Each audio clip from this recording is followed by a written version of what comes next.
If she's not enjoying the sex that's available, she won't want more of it. That's why she says, "You just want me for sex." It's not that she doesn't want sex. It's that, like we talked about last week, she feels emotionally disconnected from you, or what's happening in the bedroom just isn't working for her. And if you miss this, you'll keep thinking she's rejecting you when really she's either feeling rejected by you emotionally or rejecting the experience itself. You're listening to Love Without Lies. Real talk about love, sex, and the truth most people are afraid to say out loud. Let's go.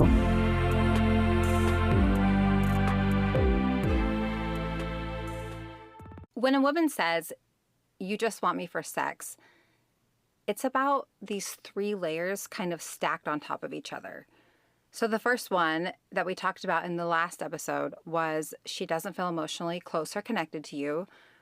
And then the second reason is she doesn't enjoy the sex that's available to her.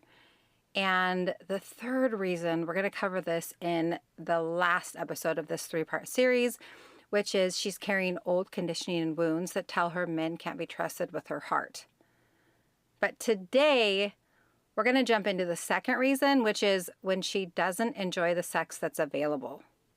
And this is Love Without Lies, so of course I'm going to drop a truth bomb. So here's the truth.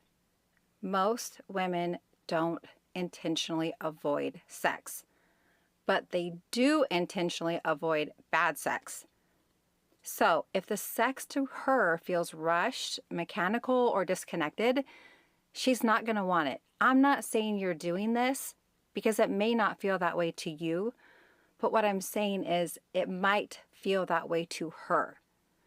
And if it does, she'll definitely avoid it if she doesn't feel like her needs are getting met in the bedroom. If it feels one-sided, where it's all about you finishing, or if the penetration starts before she's ready, her body wires sex with stress instead of pleasure. And we don't want that. So when she says, "You just want me for sex," what she may actually mean is, the sex we're having doesn't really feel so good for me. And here's something you might not understand. I can almost promise you that she still wants sex, because for a lot of you, you know that your wife masturbates when you're gone. And you think, what the fuck? If she wants it, why not with me? Because there's a distinction. She wants sex, but she doesn't want the sex that's available with you. And that's where duty sex comes in. She spent too many times hoping she'd get what she wanted during sex with you, only to leave disappointed. So eventually, she shows up for you, but she's really given up on the idea of getting her needs met by you. That's why she resists. That's why she goes through the motions. That's why she says no. Not because she doesn't want sex at all, because she doesn't want sex that feels like pressure, disconnection, or duty. And here's where most men get this really wrong. They assume effort equals satisfaction, like I initiated, I lasted, I finished, that should count. But her body doesn't respond to effort, it responds to your presence. She doesn't want a performance, she wants connection. So if you're treating sex like a race, she feels that. And once sex feels like it's something to merely get through instead of something to sink into, desire dies. I'm not making this up. Let me share with you a little bit of science to back this up. A woman's arousal system is contextual.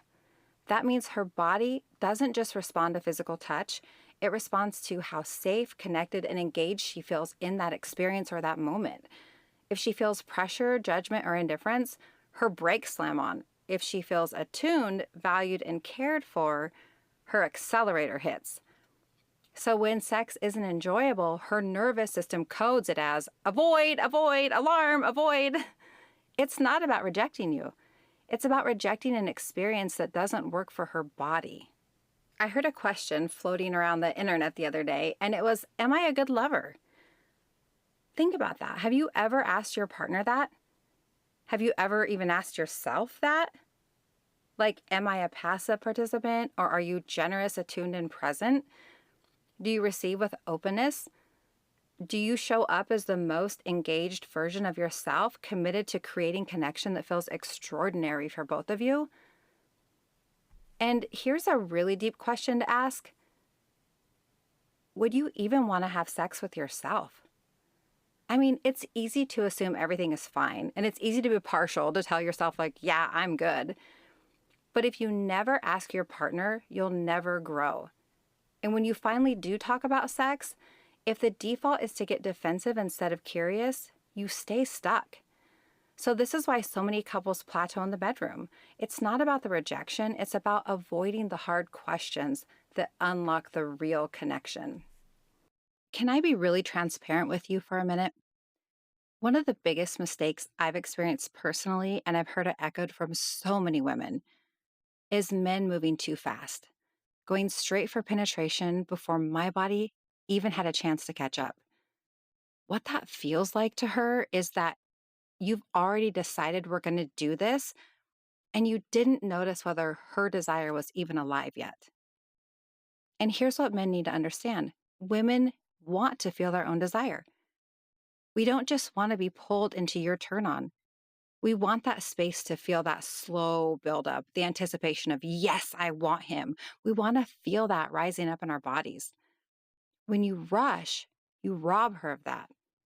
When you touch like every move is going to lead to sex, it shuts down that natural process of her opening up her own desire on its own.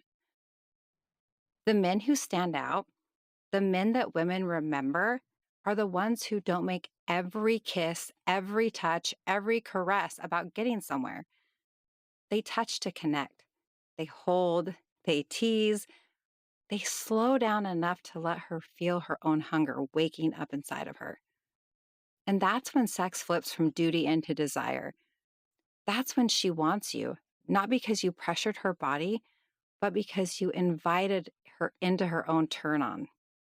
A while back, I did a survey on Instagram and asked women, what is your number one complaint about sex? And they reported back to me that the number one complaint was pain. And that means most women are experiencing sex that is too hard or too fast, or maybe penetration too soon, or going straight for the genitals before she's ready. When her body isn't aroused yet, her tissues, they're not engorged with blood. She might not be lubricated, and she doesn't feel safe. And penetration is going to hurt every single time. And if sex repeatedly hurts, her body learns to associate sex with pain, not pleasure. And that's the opposite of what we want. We don't want her associating sex with pain. We want her to associate sex with pleasure.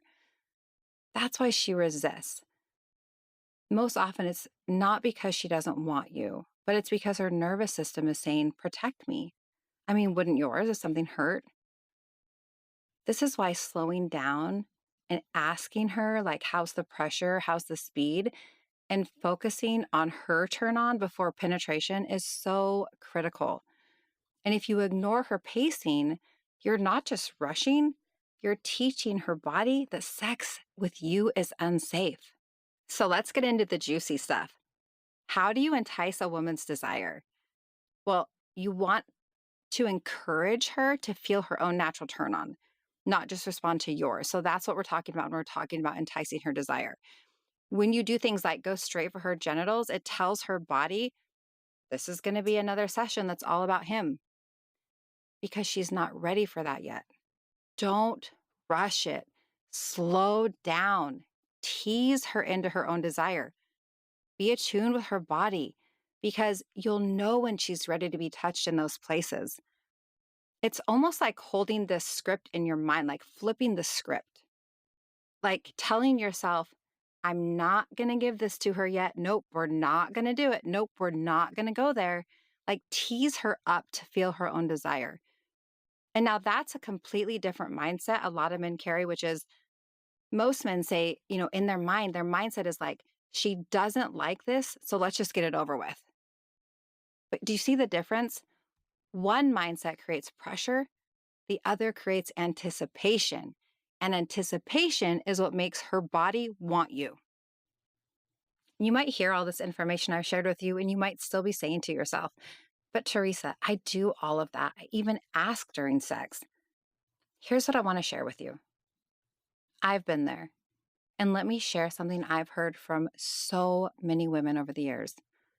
When they try to tell a man what they want different in the bedroom or when they're not enjoying something, the man gets his ego involved and he shuts down. And when that happens, most women don't feel safe to share anymore. They endure the pain. They don't want to ruin the moment. And they don't want to risk you getting up and leaving. And I can guarantee you, this has happened to almost every woman at some point in her sexual journey with a man. So if she stays quiet, it's not because she doesn't have preferences. It's because she's learned that it's not safe to speak up about them. And that's the beautiful thing about being a man is you have the opportunity to lead differently, to show her that you can take feedback, you can adjust, and you can stay connected with her. And that's what makes her trust you enough to open up again. Here's the standard. If she's not enjoying the sex that's available, she won't want more of it, period. Stop confusing her lack of desire with rejection and start seeing it as feedback. Bad sex kills desire, but great sex builds connection. The difference isn't technique. It's in presence, patience, and emotional leadership. So really, you've got two choices here. You can keep taking her no as a personal rejection, or upgrade the experience so her body actually wants to say yes. Thanks for listening. I hope you have at least one takeaway from this.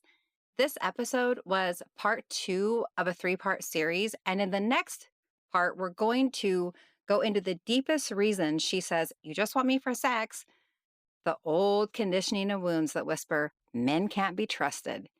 If you don't understand this piece, you'll miss the biggest block to intimacy.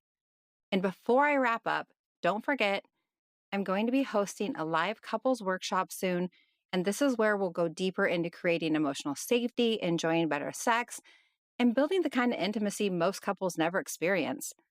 If you want in, get on the wait list now. The link's in the show notes, and I'll send you the details as soon as the doors open. If this stirred something in you, share it, re-listen, let it land. And if you're ready to go deeper, you'll find everything at therespectedman.com. Coaching, courses, and now, What Would Teresa Say, your private AI coach for men. Remember, you don't have to shrink to be loved. You don't have to go numb to stay. Stay open, stay honest, and I'll catch you next time on Love Without Lies.